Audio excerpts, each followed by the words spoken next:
పాకిస్తాన్ ప్రభుత్వం అయితే విచిత్రమైనటువంటి పరిస్థితులే. ఒకటి మొన్నటిదాకా ఏమీ యుద్ధం జరగలేదు, మా మీద ఏం కాలేదు అంది. ఆ తర్వాత వచ్చేటప్పటికి జరిగింది అంది. తాజాగా వచ్చేటప్పటికి ఒప్పుకున్నటువంటి పరిస్థితి చూసాం. ఏదైతే పాకిస్తాన్ ప్రధానమంత్రి వాళ్ళ సైన్యంతో మాట్లాడినటువంటి సందర్భంలో అవునవును నాకు ఆసిఫ్ మునీర్ ఫోన్ చేసి చెప్పాడు, మన ఏదైతే నూర్కి సంబంధించినటువంటి ప్రదేశం ఉందో అక్కడ జరిగింది అన్నటువంటి విషయాన్ని చెప్పాడు. బేస్ మీద దాడి జరిగిందని అన్నటువంటి point.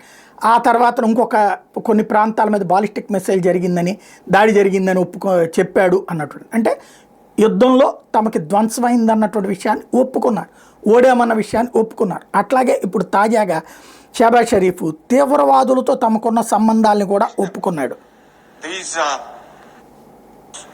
So I think what I'm saying is that we are not fighting this menace just to restore peace in Pakistan. It is for the world at large. Imagine if our brave armed forces, our soldiers, our officers had not engaged them, these terrorists would be roaming around in the streets of various parts of the world.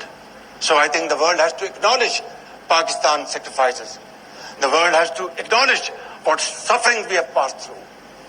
I think so.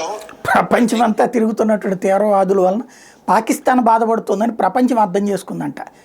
ఇంతకంటే దరిద్రుడు ఇంకెవడు ఉండడేమో. పాకిస్తాన్ తయారు చేసిన తీవ్రవాదులే ప్రపంచమంతా తిరుగుతున్నాయని ప్రపంచం అర్థం చేసుకుంటుంటే పాకిస్తాన్ బాధిత దేశం కింద అర్థం చేసుకుంటున్నారట. ఇది వీడికి ఉన్నటువంటి తలతెక్క చేష్టలు.